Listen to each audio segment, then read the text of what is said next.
name's Alan Hornblum. I'm a Philadelphia-based author who has written books on things running the gamut from organized crime to Soviet espionage.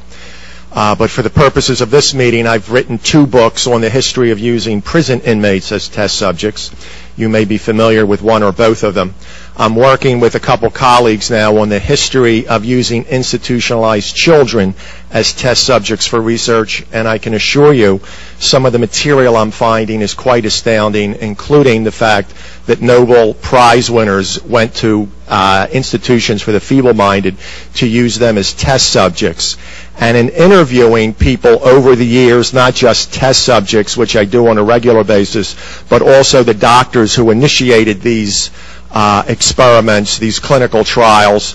I'm talking about people like Konstantin Melektos and Albert Kligman and Hillary Kroprowski, Chester Southam, some of the top researchers of the 20th century. Most of them are famous and some are infamous.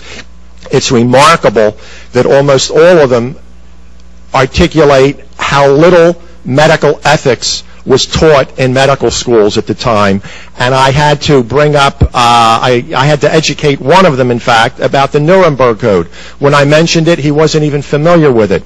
These problems with regard to medical ethics are still there. I periodically give talks at universities and med schools, and it's stunning to me that when I go into a bookstore at the university and go in, maybe I'll see one of my books there. Of course, I'm a little bit disturbed when they don't, but I also don't see anything by Harriet Washington or by James Jones, Bad Blood, or by Jonathan Moreno's book.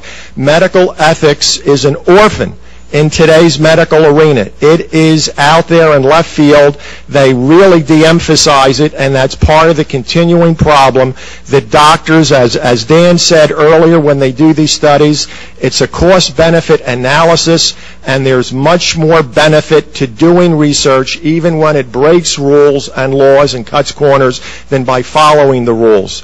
And that's why I believe the Commission has to make a very strong condemnation of Dr. Cutler and the institutions and doctors that he worked with, not just with regard to Tuskegee and Guatemala, but there are so many other incidents and events out there.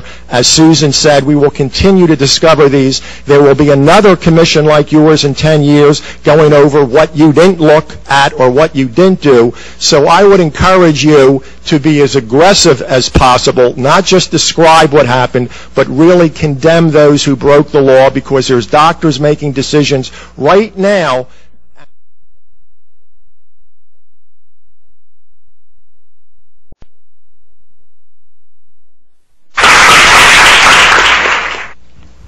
My name is Catherine Nestor, and I'm from Pennsylvania. This commission has spoken of a long history of abuse of the human research subject. Although no one mentioned MKUltra today, President Clinton recently apologized for this. My young child and I have been used as non-consensual test subjects. We have been subjected to COINTELPRO-like stalking, remote neural monitoring, and electromagnetic torture, resulting in psychological and physical damage. And I won't go into the details of that because I have 4 pages written in here that is very similar to Connie's testimony. Please do not wait 70 years to investigate this. I ask Dr. Amy Gutman to begin today. There is new work for the Commission for Human Subject Protection on our shores. And please give us a dramatic response, Susan, and please give us a congressional hearing. Thank you.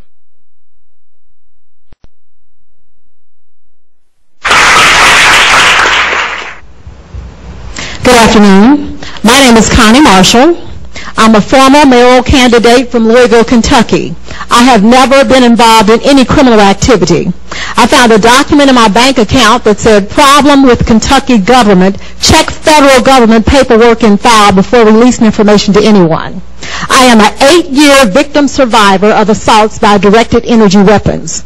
The torture I've experienced consists of body overheating, body extremely cold, seizures, heart pain, earaches, itching behind eyes, burning behind eyes, swelling, headaches, involuntary movement of my limbs, exhaustion, speeding and heart racing, hair coming out by the handfuls as if I've had chemotherapy, mind paralysis, being hypnotized or placed in a trance-type state, being tracked by a drone or satellite, controlled dreams, sleep deprivation, V2K, which is voice to skull, projected sound, extreme muscle spasms, and extreme muscle cramps, being made to fall down, blue circles around the pupils of my eyes, and I'm here and you can look at them if you like, low-frequency noises in my home, high-frequency noises in my home, sexual stimulation, numerous electrical appliances in my home are destroyed, 4 computers, 2 fax machines, 7 telephones, 4 CD players, VCR, DVD players, electrical igniter switch on my furnace, washer and dryer, air conditioner,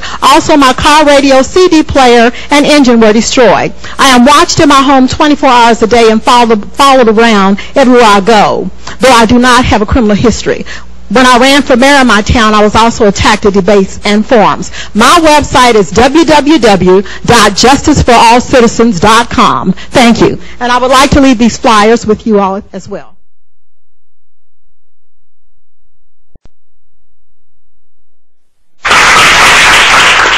Hi, I'm Deborah Paulson from Kenosha, Wisconsin. I'm going to refer to a paper from Professor McCoy at the University of Wisconsin on no-touch torture.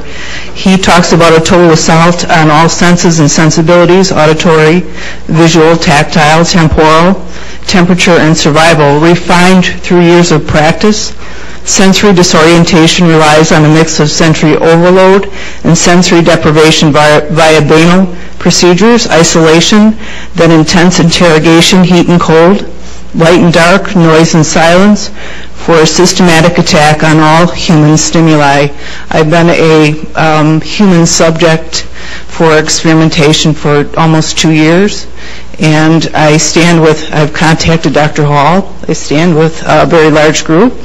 Excuse me, I'm very nervous, but I'm very tired of having my rights taken away. And thank you for hearing me.